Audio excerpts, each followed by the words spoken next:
На ТНВ «Время новостей Татарстана», в студии Алексей Калиничев. Здравствуйте. И вот о чем пойдет речь в этом выпуске. «Зенит» – девятикратный чемпион России. Несмотря на счет, игра была очень тяжелая. С победой чемпионов поздравила Элисан Сабирова. Подорванное доверие к управляющей компании. Освободить помещение и давайте я вам скажу. Почему жильцы по улице Хаджи Такташ требуют коммунальных перемен, расскажет Альбина Минибаева. Уберег тревожный звонок. Дом сгорел. Я приехал, уже крыши не было. Как одно устройство спасло несколько жизней в Бавлинском районе, узнал Рамиль Шайдулин. Золотой голос России спел на татарском. О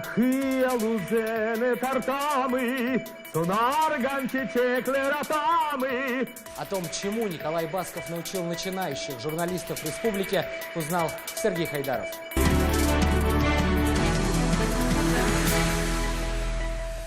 Весенняя традиция. «Зенит» Казань снова в «Зените». Команда в 9-й раз стала чемпионом России. Красивая игра, ни одного поражения и убедительный триумф. Сегодня волейболистов встретили на родине. Одним из первых команду поздравил президент республики. Яркие моменты победы и поздравлений у Элисан Сабировой.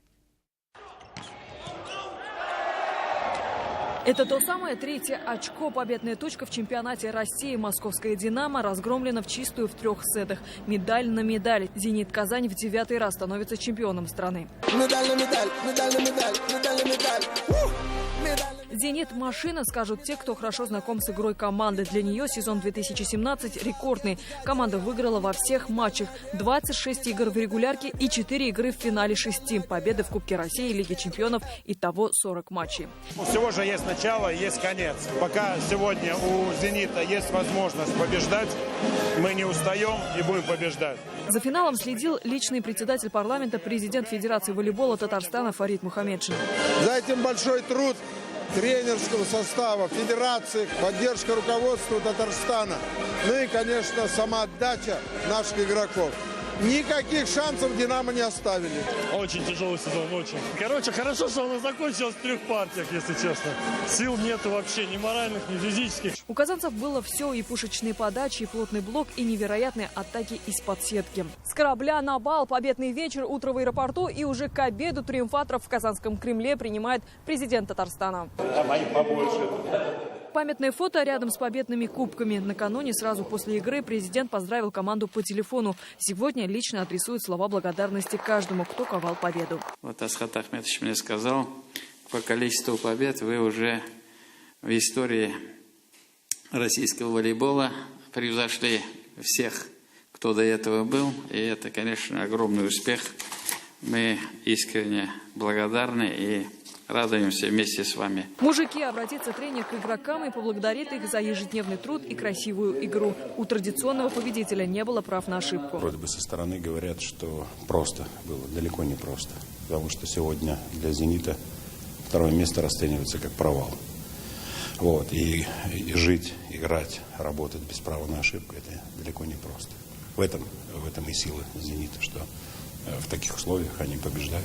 Игроки «Зенита» лучшие в персональных наградах. Самый ценный нападающий Мэтью Андерсон, связующую Александр Будько. А лучшим подающим признали Вильфреда Леона. Самым ценным игроком турнира стал диагональный «Зенита» Максим Михайлов. Сезон был удивительный, конечно. И наша серия беспроигрышная, да. И все титулы, которые завоевали мы. Конечно, хотел бы поблагодарить болельщиков, всех, которые приходили, поддерживали нас. И сказать огромное спасибо руководству республики и тренерскому медицинскому составу. Каждая победа неповторима. Казанский «Зенит» в 9-й раз в «Зените» славы. И это только стимул на новые победы. Элисан Сабирова, Алмаз Гафиатов, Данил Филатов, ТНВ, Москва, Казань. Сегодня же с успешным завершением сезона президент поздравил женскую волейбольную команду «Динамо». В минувшем сезоне они выиграли Кубок России, Кубок Европейской конфедерации, а также стали серебряными призерами чемпионата России. Все силы отдали, характер показали, но ведь чуть-чуть где-то не хватило. Может быть, «Динамо» нас передавило, поэтому то, что мы отдались полностью и показали, в принципе, хороший уровень волейбола, это факт.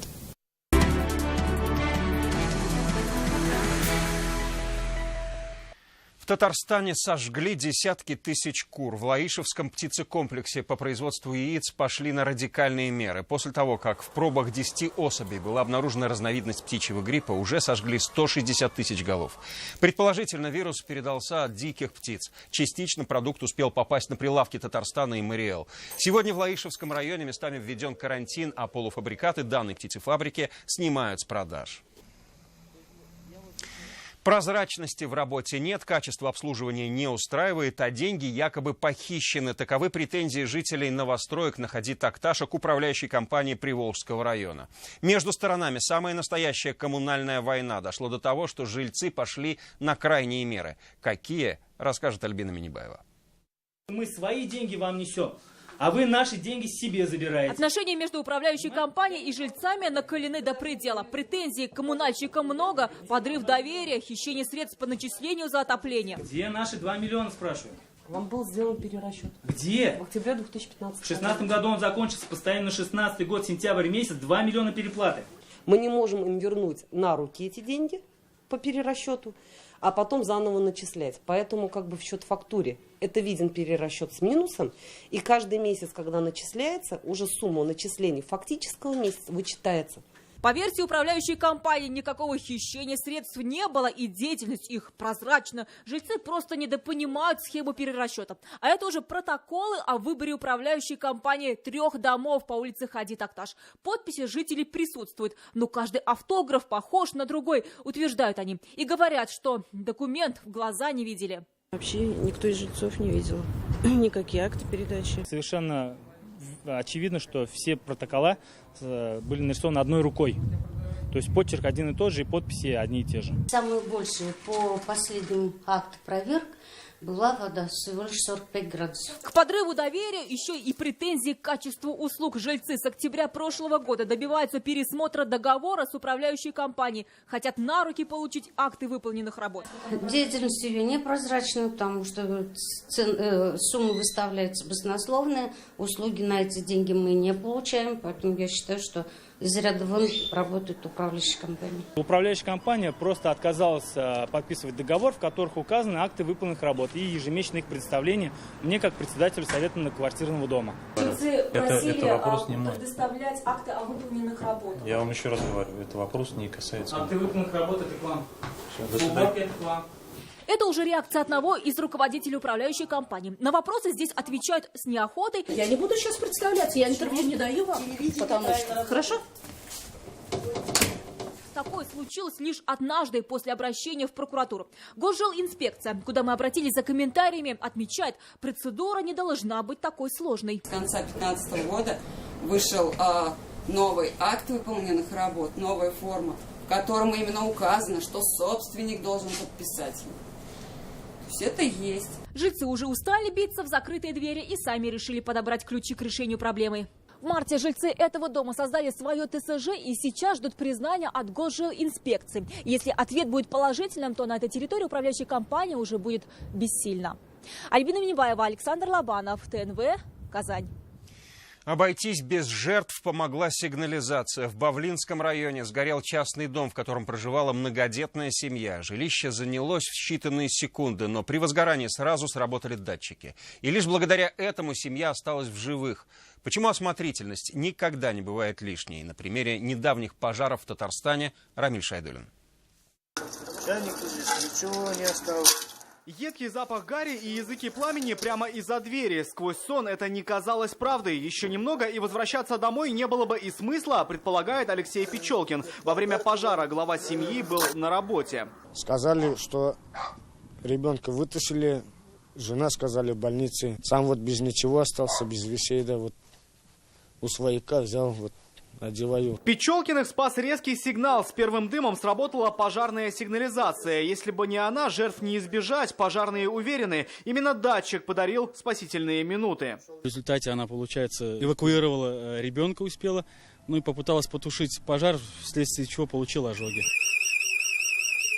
Сигнализацию поставили в прошлом году в дом Печелкиных и еще 25 домов по специальной президентской программе всем многодетным, кто топил и топит дровами. Погорельцы теперь будут топить только газом, помочь обещают местные власти. Этот вопрос находится на контроле руководства района. И сюда должна выехать у нас комиссия экспертная, будет составлена необходимая смета для того, чтобы вот это незавершенное строительство, которое имеется у данной семьи, все-таки достроить и сделать пригодным для проживания детей. Как только мать троих детей выйдет из больницы, ей предлагают всей семьей переехать в постройку по соседству. Старый дом теперь только под снос. Рамиль Шайдуллин, Фуат Гайсин, Булат Шафигуллин, ТНВ, Бавлинский район.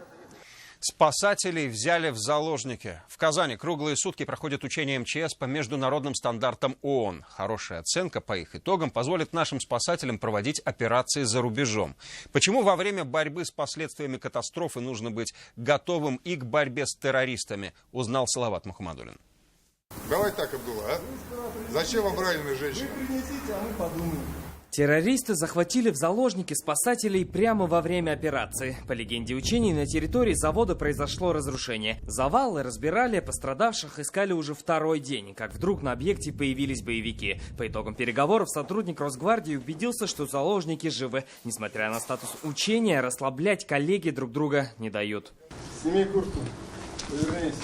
Всего спустя несколько минут террористов обезвредил СОБР. Обошлось без ранений и без единого выстрела. Человек, который ведет переговоры, самое главное – это сохранять спокойствие, иметь уверенный вид и убедить террористов, что вы человек, который имеет право отдавать распоряжение, которого все слушаются, и он здесь самый главный. Появление террористов во время спасательных работ – это отработка возможного сценария при работе за рубежом. Для проверки готовности к командировкам в другие страны сотрудников МЧС регулярно сталкивают с неожиданными ситуациями. Поиски пострадавших проходят по всему периметру обрушения. Главная особенность – спасателя заранее не знают их местонахождение. Вот лишь спустя сутки после начала операции погибших обнаружили в подвале здания. Ну, что-нибудь известно?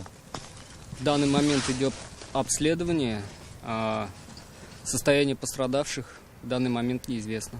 Занятие устроено так, что при неправильном выполнении различных упражнений спасатели тоже переходят в разряд пострадавших. И спасатели начинают оказывать помощь и спасают самих себя. Учения проходят в режиме 24/7. В ликвидации разрушения участвует почти 50 человек. Масштаб позволяет отработать все варианты развития событий при спасении, а значит быть готовым ко всему. Салават Мухаммадуллин, Игорь Романов, ТНВ, Казань. Это новости Татарстана, и вот о чем далее.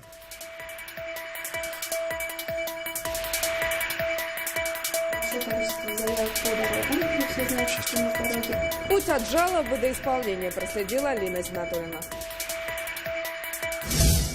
Золотой голос России спел на татарском. О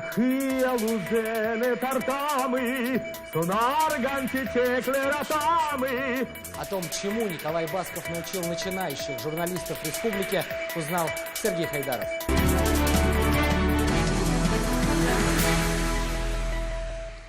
Сегодня Рустам Минниханов находится с рабочим визитом в Астрахани. Сразу же по приезду он возложил цветы к памятнику Габдуллы Тукая и там же пообщался с местными школьниками. Планируется встреча с губернатором области Александром Жилкиным.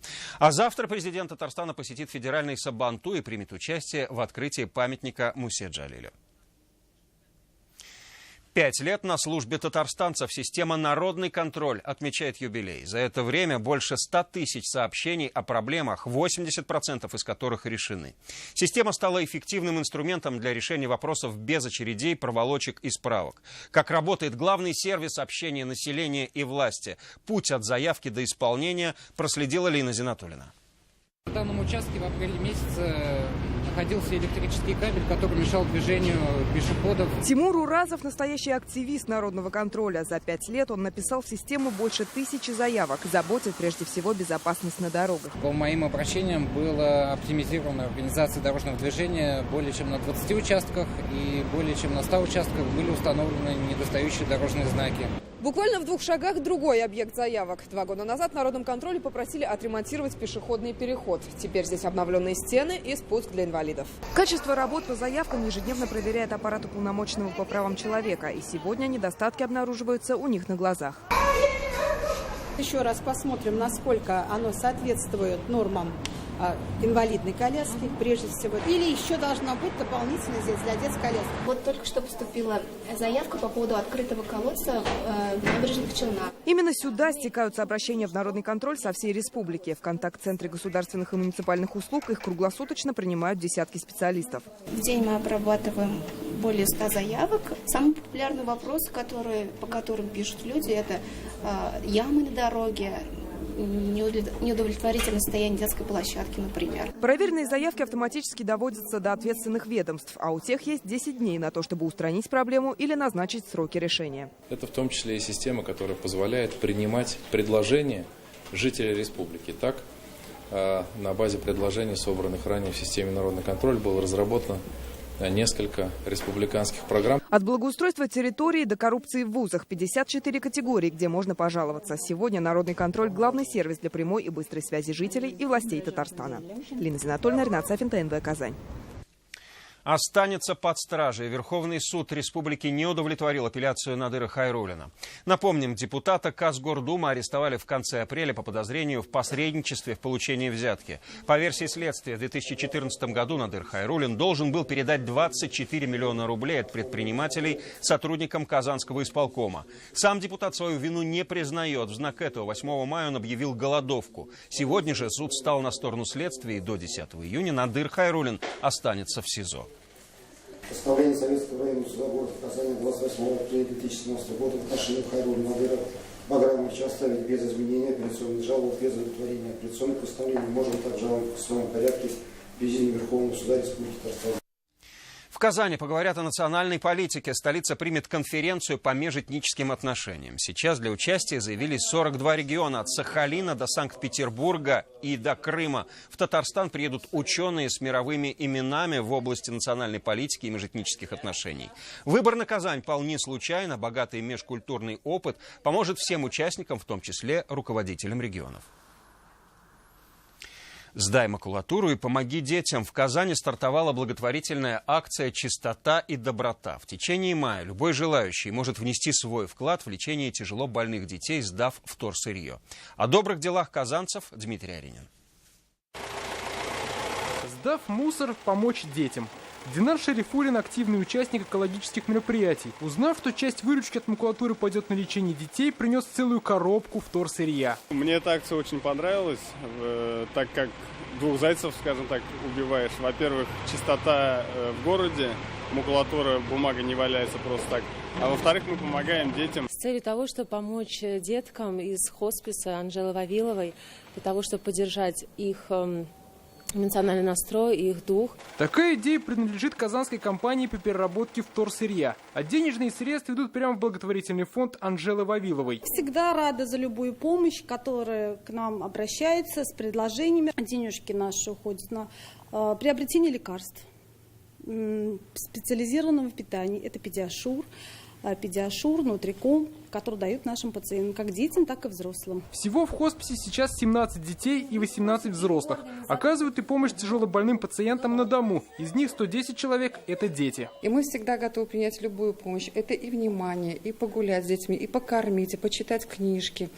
Дело в том, что мы пытаемся создать такую атмосферу, чтобы было хорошо всей семье. Помочь детям из хосписа можно, отправив СМС на номер 7715 со словом «Анжела» и указать сумму перевода. Или просто сдать макулатуру в компанию «Быстров». Часть средств пойдет на благотворительность. Дмитрий Аринин, Лейсан Мустафин, Амир Залюшев, ТНВ, Казань. Сестры милосердия. Сегодня в Казани отпраздновали День медицинской сестры. Работники 7-й больницы организовали ярмарку добра. Соленья, картины, вязаные изделия. Все руками медперсонала. О том, что скрывает белый халат, Лейсан Мустафина.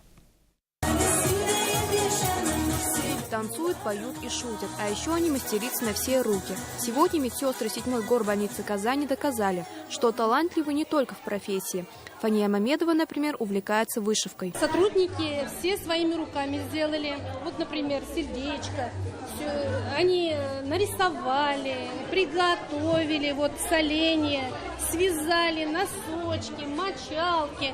Надежда Зинина работает в 7-й больнице с ее основания. Профессиональный стаж более 30 лет. Ради медицины даже отслужила в армии. О медицине мечтала со школьной скамьи и себя в другой профессии не представляю. Очень приятно слушать, когда человек, который ты принимала участие в лечении, и тебе говорит добрые, хорошие слова. В ярмарке приняли участие все отделения больницы. Сотни разнообразных подделок в считанные минуты разошлись по счастливым владельцам. Покупали пациенты и сами сотрудники. Медицинские сестры от нас, конечно же, требуют и качества нашей работы, и профессионализма. Но в первую очередь все пациенты хотят, чтобы мы были добрыми. Сегодня такие ярмарки прошли по всей республике. Вырученные средства пойдут на благотворительность. Лиса Мустафина, Рамзиль Гарипов, ТНВ, Казань. Первое интервью со звездой. Сегодня в Высшей школе журналистики КФУ десятки студентов побывали на мастер-классе народного артиста России Николая Баскова. Здесь было место каверзным вопросам и даже песням на татарском языке от звезды эстрады. Каким должен быть идеальный журналист у Николая Баскова, узнал Сергей Хайдаров. Акхиалузене тартамы, сонарган чечеклератамы, сыкрана шарманка инцереп, Париж да улхаман килмешек. Сегодня шарманка Николая Баскова зазвучала на татарском языке. Песню перевел специально для казанской публики. Для десятков начинающих журналистов республики такая встреча – проверка. Ведь взять интервью у звезды – это целое искусство. Тем более главный натуральный блондин страны имеет большой опыт общения с акулами пера. Несмотря на волнение студентов, много шутили. Вы меня поправляйте. Я не кидаюсь в журналистику. Вот так легко и с юмором певец отвечал на каверзные вопросы начинающих журналистов. Им Николай Басков рассказал о будущих проектах, отношении к Евровидению и даже о том, как избавился от лишнего веса. Но самый главный ответ – каким для него должен быть идеальный журналист. Это тот человек, который, приходя ко мне на интервью, он хотя бы часов 5 или 6 потратил на то, чтобы погрузиться в мою историю, в моей жизни. Сегодня журналисты не только слушали «Золотой голос России», но и многому у него научились. Он в гармонии сам с собой, то есть ему нравится в себе все, он до этого шел очень долго, конечно, вот, но это мне очень понравилось, я даже начала задумываться, почему я так не могу. Я тоже могу любить себя такой, какая я есть. После мастер-класса стало понятно, что журналисты еще и настоящие фанаты певца. Николай Басков не отказал в автограф-сессии и селфи. Сергей Хайдаров, Рамзиль Гарипов, ТНВ Казань. Эфир продолжит программа «Вызов-112».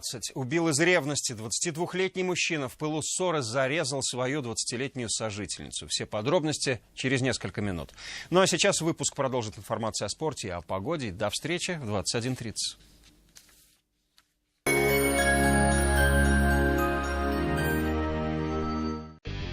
Только до конца мая. Лада Веста с выгодой до 30 тысяч. Лада Гранта до 60 тысяч. И X-Ray до 80 тысяч. Подробности на сайте parus.lada.ru. Автоцентр «Парус». Прочность и долговечность. Коронка из металлокерамики в городской стоматологии весь май 4500 рублей. 555 44 44. Пятерочки. Пенсионерам скидки на продукты и напитки. По понедельникам скидка 10%. Пятерочка выручает. Весь май в Мебельграде распродажа. Скидки на 100% мебели. Мобильная связь «Летай» для атлетов, для автолюбителей, для экстремалов, для меломанов. Это большая сеть 4G. 50 гигабайт 4G за 180 рублей в месяц. 21 мая вся Россия приезжает. Юбилейный караван. В Татарстане будет он. Будут песни и обряды. Всех в Никольском видеть рады. Ваши клиенты до вас не могут дозвониться? Не справляетесь с большим потоком звонков? Как результат, теряете клиентов. Услуга «Горячая линия» от контакт-центра «Цифровые технологии» для вас. Обслуживание ваших клиентов 24 часа группой профессиональных операторов. Мы сэкономим ваше время и деньги. Внимание! Срочная ликвидация склада новых Nissan. Скидка 180 тысяч не предел. Подробности в автоцентре «Марка». Звони 4 пятерки 3 единицы.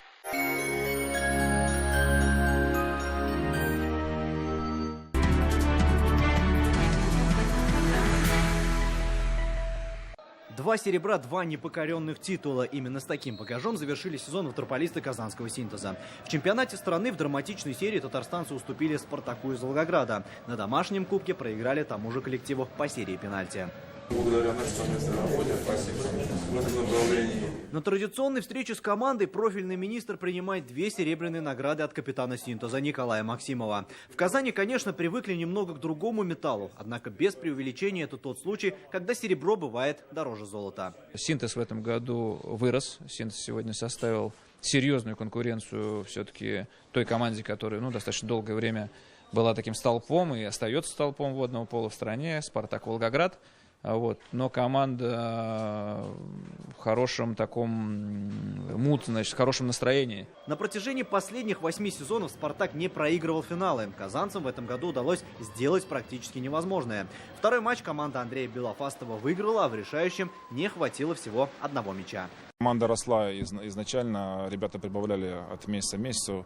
И, повторяю еще раз, основная заслуга этого коллектива, что мы практически с максимальной формой подошли к этим финалам. То есть мы все, что могли, все сделали. Ребята бились до конца, претензий никому нету. И был еще один шанс взять Кубок России. Хочу объявить большую благодарность «Синтезу», тоже команда попала в 4 сильнейших на Кубке России. Это первый в истории водного пола республики. Правда, этот боеспособный коллектив к следующему сезону претерпит небольшие изменения. Некоторые лидеры перейдут в московское «Динамо». С другими ватерполистами вопрос решится немного позже. Просто я чувствую, что мы должны были что-то выиграть. Конечно, на концу концов, как там на середине сезона, чувство между нами было, можем считать как очень успешный сезон. Но мне самому очень жаль, что мы выиграли 1 чемпионат. Но я здесь через 2 года сыграл где-то 5 финалов и 5 раз заняли 2 место. Конечно, всегда выиграть можно. Мяч он круглый, как говорится. У всех есть шанс выиграть. И то, что произошло, например, вчера, ушло в историю. Начался новый день, соответственно, новая игра. И по-новому можно все это дело доказать, что ты сильнее. И обязаны доказывать. Сейчас у представителей команды «Синтез» есть время для отдыха. Дальше основных игроков ждет вызов в сборную России. Остальные соберутся к подготовке к новому сезону в конце лета. Алмаз Гафиатов, Андер Сентальцев, ТНВ, Казань.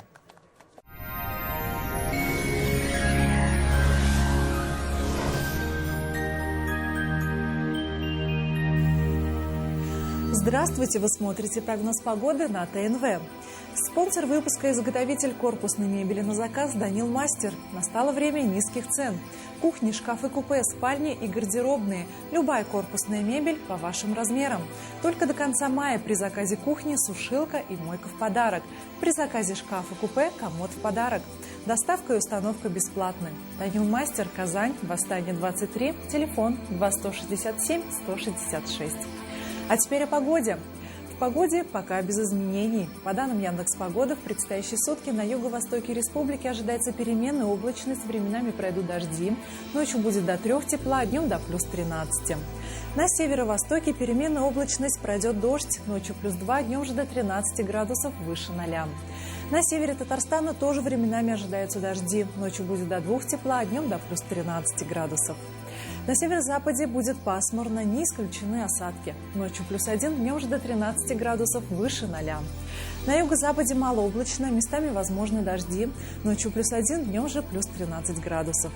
В центральном районе республики малооблачно, преимущественно без осадков. Ночью плюс 1, днем же до 13 градусов выше 0.